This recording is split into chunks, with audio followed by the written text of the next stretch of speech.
Before humanity, a different kind of life ruled the Earth, a life defined by scale so vast it is difficult to comprehend. The planet's landscape was dominated by titans, creatures so immense they seemed to defy the very laws of physics. Among them, one species stood out as the undisputed heavyweight champion of all terrestrial life, a living mountain that truly shook the Earth with every step. From the moment its discovery was announced to the world, its name became synonymous with colossal power, Patagotitan. In the arid plains of what would one day become Patagonia, a creature was born, destined to become the largest land animal in Earth's history, a living testament to the sheer, unbridled power of life. This creature was a member of the sauropod family, the long-necked giants that had dominated ecosystems for tens of millions of years. But it was different. At an estimated 122 feet long and weighing a staggering 60 tons, it was a biological skyscraper. Its incredible size was not just a curiosity, it was a survival strategy, a living legacy that had been evolving for an eternity. This titan's life is just one story from a lost world, a tale of survival and dominion written in bone and stone. But how did it get so big? What was its life like? Now, let's journey back in time and uncover the story of a lost world. The world was not a jungle. It was a vast, open landscape of scrublands and temperate forests, a place where the wind swept across endless plains under a hot Sunday. This was the late Cretaceous period, roughly 100 million years ago, in a land that would one day be called Patagonia, a land of rivers that snaked through fern-filled gullies and immense, coniferous trees that reached for a sky often veiled in hazy humidity. It was here, in a small, concealed nest carved into a shallow depression, that a tiny, vulnerable life began.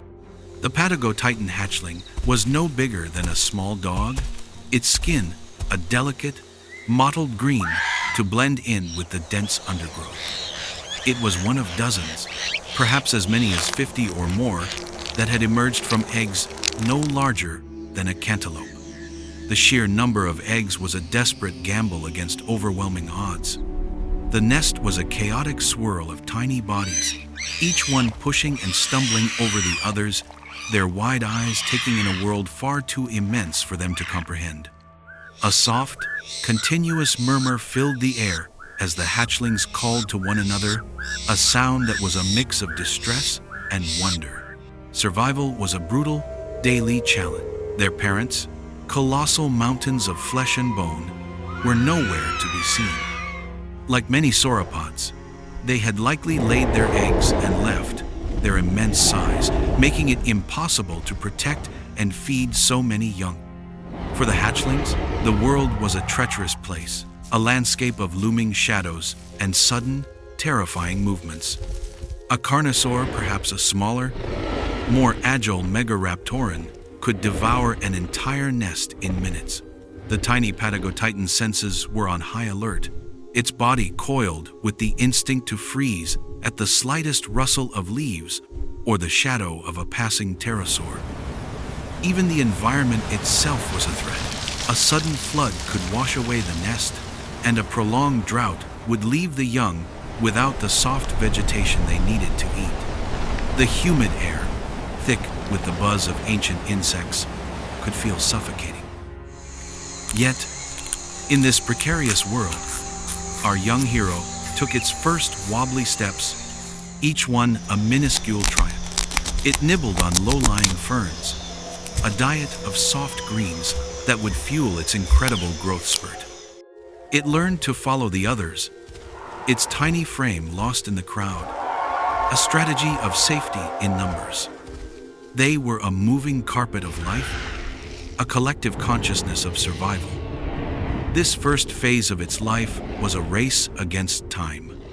The Patagotitan hatchling had to grow, and it had to grow fast. Its life was a testament to the evolutionary pressure to become too big to be prey. Each passing day, it consumed hundreds of pounds of plants, its body absorbing nutrients at an astonishing rate. The tiny teeth, shaped for shearing and grinding, were a silent promise of the immense feeding machine it would one day become. For now, however, it was just a fragile speck in a vast, indifferent world. To recreate this journey spanning millions of years, we researched countless documents. If you appreciate that effort, please leave a like to support the team. The young Patagotitan's life was an endless, unyielding lesson in survival, driven by a singular purpose: to eat and to grow. The small, quick hatchling from Chapter 1 began to transform at an incredible rate, its delicate frame swelling into something more substantial, its legs thickening into pillars. It was no longer a tiny speck in the undergrowth, but a juvenile, standing taller than a human. The world, once a maze of towering ferns, now opened up to reveal vast, sun-drenched plains. Its diet evolved to match its growing body. Instead of soft, low-lying plants, it now began to strip leaves from larger shrubs and the lower branches of the colossal conifers that dotted the landscape. Its blunt, peg-like teeth were perfect for this task, acting like rakes to pull and tear vegetation. Its massive gut, a biological fermentation chamber, worked tirelessly to process the immense volume of food it consumed. Paleontologists, studying the fossilized dung, or coprolites, of similar sauropods, have found traces of tough plant fibers and even gastroliths, or stomach stones, which the animals would swallow to help grind up their food. These stones, polished smooth by the constant churning inside the gut, are a silent testament to the colossal eating machine the Patagotitan was becoming. Danger, however, was a constant companion. The world of Cretaceous Patagonia was ruled by giants, and not all of them were gentle. The Patagotitan juvenile had to contend with predators like the massive, carnivorous Giganotosaurus. One day, while grazing, the young sauropod felt a sudden, seismic tremor in the ground. It was the heavy footfall of a Giganotosaurus stalking through the tall vegetation. The predatory theropod was still a terrifying blur of immense muscle and razor-sharp teeth. Its intent clear. Our young Patagotitan instinctively moved to the center of the herd, a living barricade of scaly flesh. It was a strategy of passive defense. If you are part of a massive group, you are less likely to be singled out. The predator, unable to easily isolate a single target, eventually moved on, its rumbling growls fading into the distance. This was the first of many such close calls, each one etching a deeper instinct for survival into its very being. The constant threat of predation, along with the need to find food, instilled a nomadic life in the young Titan. It was a life of constant movement, a gentle, inexorable journey across the ancient landscape in search of greener pastures. It learned the rhythms of the land, where to find water during a dry season, and which parts of the forest offered the best food. The young Patagotitan continued its journey, each day adding another layer of muscle and bone to its frame. The constant movement, the immense consumption, and the daily struggles were all building blocks, forging a living fortress of flesh and scale. The journey was long and the dangers were many, but the ultimate reward was a size that would make it invincible. It was a race against the very essence of mortality, a race to become a legend. Your like is a huge source of motivation for us to continue making these documentaries about the lost world. The Patagotitan's growth was relentless, a living curve that bent toward the impossible. The juvenile that had once sought refuge within a herd was now a living mountain. The final growth spurt, known as the ontogenetic shift, transformed it into a creature of truly staggering proportions. By its late teens, it had reached its maximum size, an estimated 122 feet from the tip of its tail to its head, and weighing as much as 10 African elephants. The ground groaned with every footstep, the sound of its approach a low, rumbling earthquake. It was no longer simply a part of the ecosystem, it was the ecosystem. Its sheer scale was its primary defense, a shield of living muscle and bone that made it virtually immune to predation. Even the largest Giganotosaurus would have been forced to reconsider an attack. A single, accidental stomp from the Patagotitan could crush its skull. The head, small in proportion to its body, was elevated on a neck that could reach heights of over 40 feet, allowing it to strip the highest leaves from trees, a resource no other herbivore could touch.